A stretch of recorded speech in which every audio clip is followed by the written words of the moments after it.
1994, southern Afghanistan. The country has already endured 15 years of war. First came the Soviet invasion, then the collapse of the communist government, and after that, a new disaster. The victorious Mujahideen could not agree on how to share power. Afghanistan fractured into territories controlled by rival warlords. Roads became dangerous. Cities were divided between armed groups. Robbery and kidnapping became part of everyday life. For ordinary people, the war never really ended. It simply changed its form. And it is in this moment that a small group of religious students appears. They call themselves the Taliban, the students. Within 2 years, they will capture the capital of Afghanistan. A few years later, they will control almost the entire country. How a movement of a few dozen students managed to take over a state is one of the most unexpected turns in modern history. When Soviet troops left Afghanistan in 1989, many people expected the war to end soon. But the opposite happened. The communist government survived for several more years until it finally collapsed in 1992. The Mujahideen, who had fought the Soviets for a decade, entered Kabul as victors. But victory quickly turned into another conflict. Different factions began fighting for power. The capital was shelled with rockets. Cities changed hands repeatedly. Civil war devastated the country. For many Afghans, this period felt even worse than the previous war. Warlords controlled the highways. They collected money at checkpoints. Sometimes they simply robbed travelers. The state had effectively ceased to exist, and it was in this chaos that a movement emerged promising to restore order. One of the men watching this chaos unfold was a religious teacher from southern Afghanistan. His name was Mullah Muhammad Omar. He was a veteran of the war against the Soviet Union. Like many fighters of that generation, he had lost friends, seen destroyed villages, and lived most of his life surrounded by conflict. After the war, he began teaching in a religious school, a madrasa. According to later accounts, this is when a story occurs that becomes part of the Taliban's founding legend. In a nearby area, a local commander kidnapped 2 young women. Witnesses claimed they were held captive and abused. Mullah Omar gathered a small group of his students, took up weapons, and attacked the commander's base. The women were freed. The commander was executed. The story spread quickly through the region. For many people, it became a symbol. Someone had finally begun to punish the warlords, and new supporters began gathering around Omar. The name Taliban comes from the word Talib, which means student. Most of the early Taliban fighters were students from religious schools. Many of these schools were located in neighboring Pakistan. Thousands of Afghan refugees studied there during the Soviet War. They grew up in refugee camps. They received religious education, but knew little of life beyond war and displacement. For them, the idea of creating a state based on strict Islamic rules seemed like a way to restore order.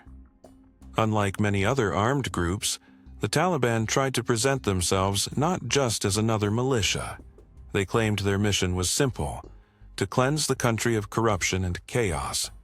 And that message quickly resonated with people who were exhausted by years of civil war. In the fall of 1994, the Taliban launched their first major military operations.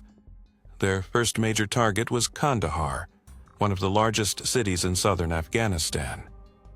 At the time, the city was controlled by rival warlords. The population was exhausted by constant conflict. When Taliban fighters entered the city, many residents saw them as a force that might restore order. Within a short time, Kandahar was under their control. For the movement, this was a huge success. They gained access to weapons depots and military equipment left behind from earlier wars. Now the Taliban had a base from which they could begin expanding their power. After taking Kandahar, the Taliban began expanding rapidly. Between 1994 and 1995, they captured city after city. Their success had several reasons.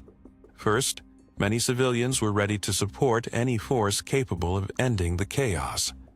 Second, some warlords simply switched sides, believing resistance would be pointless. And finally, the movement received support from abroad.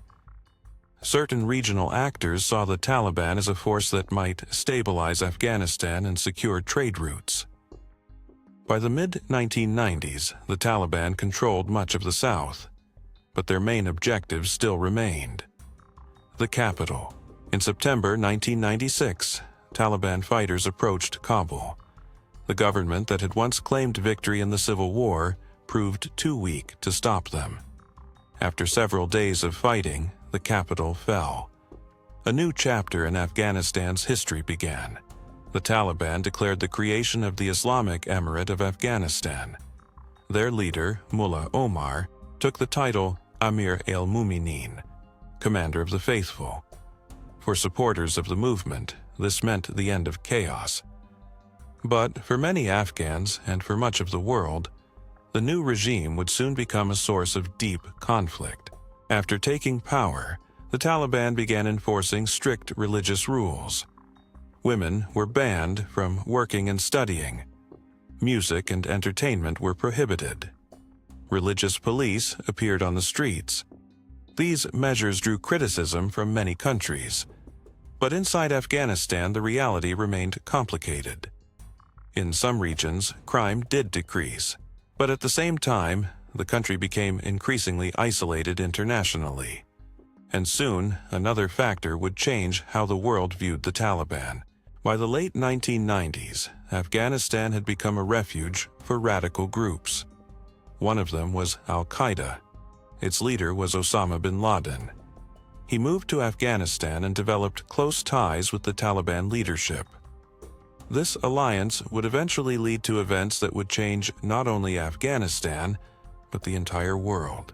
The story of the Taliban begins as the story of a movement that promised to restore order in a country shattered by war. A group of religious students used the chaos of civil conflict to seize power in just a few years. But their rule soon turned into a new confrontation between Afghanistan and the outside world. In 2001, an event would permanently change the fate of the Taliban regime. After the September 11th attacks, the United States demanded that the Taliban hand over the leaders of Al-Qaeda. When that demand was refused, a new war began. A war that would last 20 years. And that is the story we will explore in the next video.